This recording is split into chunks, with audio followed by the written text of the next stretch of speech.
രാവിലെ മദ്രസക്ക് പിന്നെ ഫസ്റ്റ് ചേർത്തമ്പുകയാണ് ജാബാസിന്. ജാമിൽ എത്രയിലാണ്? 4 അപ്പോൾ എന്നും കരയാതെ ജാമിൽ അപ്പോൾ അടിപൊളിയിൽ പോകണം കേട്ടോ. അപ്പോൾ കുറച്ച് കാര്യങ്ങൾ പറയാണ്ട് കേട്ടോ, വീഡിയോ സ്കിപ്പ് ചെയ്യരുത്.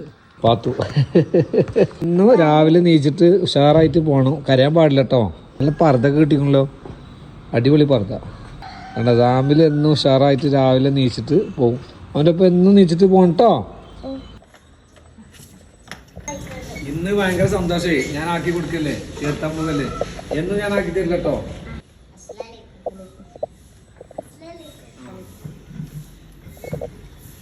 അസ്സലാമലൈക്കും. അപ്പൊ നമ്മുടെ മദ്രസയുടെ പ്രവേശനോത്സവമാണല്ലോ ഇന്നല്ലേ. പിന്നെ നമുക്ക് മദ്രസ ഒന്ന് പരിചയപ്പെടുത്താണ്ട്, അതോടൊപ്പം പുറത്തൊരു പിന്നെ സോഷ്യൽ മീഡിയയിൽ, അതായത് മദ്രസനെ കുറിച്ച് അറിയുന്നവരല്ല, സോഷ്യൽ മീഡിയയിലുള്ള കുറച്ച് ഇതെന്താണെന്ന് അറിയാത്ത ആളുകൾ തീവ്രവാദം പഠിപ്പിക്കുന്നതും അതല്ല മദ്രസ പൊട്ടന്മാരെന്നുള്ള ഒരു സംഭവം ഗഫൂർ കേട്ടിട്ടുണ്ട് അല്ലേ? കേട്ടില്ലേ? അപ്പോൾ എന്താണ് ഇവിടെ പഠിപ്പിക്കുന്നത്, അതുപോലെ തന്നെ അങ്ങനെ വല്ല തീവ്രവാദം ഈ നാട്ടിലെ തകർക്കാനുള്ള തീവ്രവാദം എന്തെങ്കിലും ഇവിടെ പഠിപ്പിച്ചു കൊടുക്കണമെന്ന് എനിക്ക് ഉസ്താദിനോടൊന്നും ചോദിക്കണം. ചോദിച്ചൂടെ? പിന്നെ എന്നാ വരും, നമുക്ക് ചോദിക്കാം.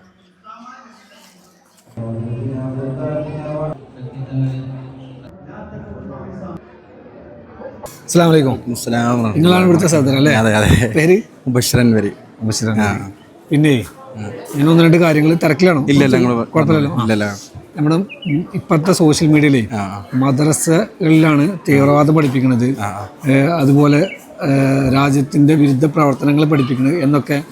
പിന്നെ അങ്ങനെ സോഷ്യൽ മീഡിയയിൽ, പൊതുവെ സോഷ്യൽ മീഡിയയിൽ അതിനെക്കുറിച്ച് എന്താ നിങ്ങൾക്ക് പറയാനുള്ളത്? അങ്ങനെ ഒരു യാഥാർത്ഥ്യം ഉണ്ടോ? നമ്മളൊക്കെ മനസ്സിലാക്കിയതും ഇവിടെ നിലവിൽ നമ്മൾ കണ്ടുവരുന്നതുമായ സാഹചര്യം എന്ന് പറയുന്നത്, ബഹുമാനപ്പെട്ട സമസ്ത കേരള ജമിയത്തുൽ ഉലമയുടെ ഒക്കെ കീഴിൽ നമ്മുടെ മഹാന്മാരായ ആളുകൾ നമ്മൾ പഠിപ്പിക്കുന്നത്, മുത്തനബി സല്ലല്ലാഹു അലൈഹി വസല്ലമ തങ്ങൾക്ക് നമ്മൾ കാണിച്ചു തന്ന മാതൃക അതെന്താണോ അതിവിടെ നടപ്പിൽ വരുത്തുക എന്നുള്ളതാണ് നമ്മൾ ഓരോരുത്തരും, മുസ്ലിങ്ങളായ നമ്മൾ ഓരോരുത്തരും നമ്മൾ ചെയ്യുന്നത് അതാണ്. അല്ലാതെ നമ്മൾ തീവ്രവാദമോ അല്ലെങ്കിൽ മറ്റുള്ള മതസ്ഥരെ അങ്ങനെ ചെയ്യണം അല്ലെങ്കിൽ മറ്റുള്ള രൂപത്തെ ചിത്രീകരിക്കണം, അതൊന്നും ദീന് കൽപ്പിക്കുന്നില്ല. മതപരമായിട്ടുള്ള ഒരു സ്ഥാപനങ്ങളിലും അങ്ങനത്തെ ഒരു പ്രവർത്തനങ്ങളായിട്ട് നമ്മൾ മുന്നോട്ട് പോകുന്നില്ല, നമ്മളതിൽ യാതൊരു പ്രചോദനം കൊടുക്കുന്നില്ല. മൊത്തത്തിൽ അങ്ങനെ സോഷ്യൽ മീഡിയയിൽ അങ്ങനെ ഒരു സംസാരങ്ങളും കാര്യങ്ങളൊക്കെ പൊതുവായിട്ട് നടക്കുന്നുണ്ട്, നമ്മളത് സ്ഥിരമായിട്ട് കാണുന്നതുമാണ്, വീക്ഷിക്കുന്നതുമാണ്. അപ്പോൾ അങ്ങനത്തെ ഉള്ള സംവിധാനങ്ങളും, മദ്രസ എന്ന് പറയുന്നത് ആദ്യ അക്ഷരം നമ്മൾ കുറിക്കുന്നത് അദബ് എന്നുള്ളതാണ്.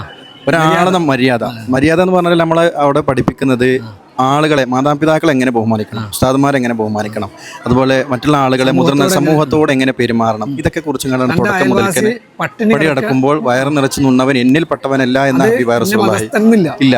അത് ആരായി കഴിഞ്ഞാൽ, ഞാൻ 7ാം ക്ലാസ് വരെ മദ്രസ പഠിച്ച ആളാണ്. ഞാൻ പഠിച്ച കാലത്തൊന്നും ഇങ്ങനെ ഇല്ല, ഒരു തീവ്രവാദവും ഒന്നുമില്ല, ഇപ്പോഴും ഇല്ല എന്ന് മനസ്സിലാക്കി ആളുകളെ ബോധ്യപ്പെടുത്താൻ വേണ്ടിയിട്ട് ഒന്ന് ചോദിച്ചു.